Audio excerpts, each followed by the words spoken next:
Hello friends, देखिए आज ये हम एक प्रैक्टिकल करने जा रहे हैं। आपने सुना होगा लाइट स्ट्रेट लाइन में चलती है। तो ये दो कार्डबोर्ड है मेरे पास और ये देख सकते हो आप, ये कैंडल रखी हुई है। ठीक है, ये दो कार्डबोर्ड है, मैंने इसमें होल किया है, पिन होल। और ये आप देख सक रहे होगे इस टाइम की लाइट इन दोनों होल से आपकी तरफ आ रही है, आप देख सकते हो वीडियो में। ठीक है, अब देखिए जरा, मैं कार्डबोर्ड एक मूव करता हूं स्लोली। ठीक है, देखिए अब लाइट को नहीं देख सकते हो आप। इसका मतलब लाइट स्ट्रेट आ रही थी along the pin hole, along through the pin hole ये आ रही थी लाइट। और अब मैंने एक रास्ते में ऑब्स्टिकल पैदा कर दिया। ठीक है, ये कार्डबोर्ड आ गया लाइट के रास्ते में, जिसकी हेल्प से अब लाइट आप नहीं देख सकते हो। देखिए आप वापस देख सकते हो। ठीक है, और ये देखिए, ये मैंने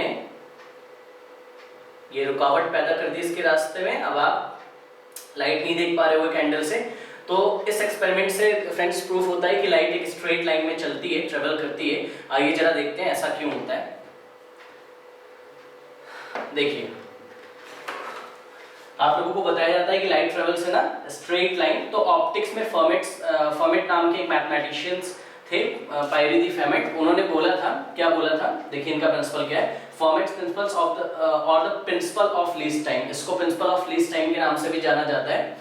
ठीक है, is the principle that the path taken between two points by a ray of light is the path that can be traversed in the least time.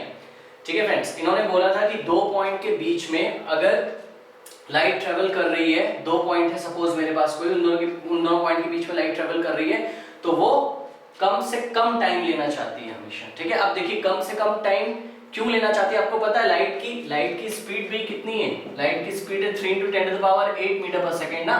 तो इतनी हाई स्पीड होने के कारण ही वो कम टाइम लेती है, जिससे कि लाइट एक स्ट्रेट लाइन में ट्रेवल करती है। बिकॉज जो शॉर्टेस्ट पाथ होगा इस हाई स्पीड में, जो शॉर्टेस्ट पाथ होगा वो क्या होगा, एक स्ट्रेट लाइन ही होगी, है ना। फॉर एग्जांपल देखिए, मान लीजिए कि कोई बॉडी है, वो एक बार इस रास्ते से होके जाती है, पॉइंट ए है और पॉइंट बी है। ठीक है, एक बार इस रास्ते से होके जाती है तो उसको टाइम ज्यादा लगेगा। अगर उसे लीस्ट टाइम लेना है तो ए से बी के जाने के दो रास्ते हैं, या तो इस कर्व पाथ से चला जाए या तो स्ट्रेट चला जाए।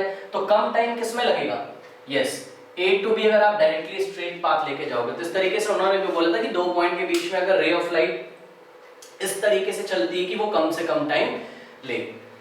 ठीक है, देखिए अभी एक डेफिनेशन है, इसको आप नोट कर लीजिए। The property of light traveling in a straight line in a homogeneous transparent medium is known as rectilinear propagation of light। ठीक है, लाइट की ऐसी प्रॉपर्टी जिसके कारण लाइट एक स्ट्रेट लाइन में चलती है। और हाँ, ये आपको ध्यान रखना है, मीडियम आपको होमोजीनियस होना चाहिए। अभी मैंने आपको प्रैक्टिकल करके दिखाया, तो कहाँ मैंने प्रैक्टिकल किया, मीडियम क्या था लाइट का, होमोजीनियस था। देखिए कैंडल के पास भी एयर थी, दोनों पिन बोर्ड के दोनों कार्डबोर्ड का जो होल था उसमें भी क्या थी, एयर थी। तो मीडियम कैसा था, होमोजीनियस था। ऐसा नहीं था कि लाइट एयर से ग्लास में जा रही है वाटर में, है ना। तो मीडियम होमोजीनियस था, जो एयर का डेंसिटी वो कैंडल के पास भी सेम थी और पिन होल के पास भी सेम थी। तो इस तरीके से मैंने आपको दिखाया। तो यही लिखा हुआ है डेफिनेशन में कि लाइट की ऐसी प्रॉपर्टी जिसके कारण किसी होमोजीनियस ट्रांसपेरेंट मीडियम में लाइट एक रेक्टिलिनियर प्रोपगेशन करती है। इसी कारण बोला जाता है कि लाइट एक स्ट्रेट लाइन में चलती है। चलिए अब आगे के टॉपिक हम नेक्स्ट क्लास में देखेंगे। थैंक यू, बंद करो।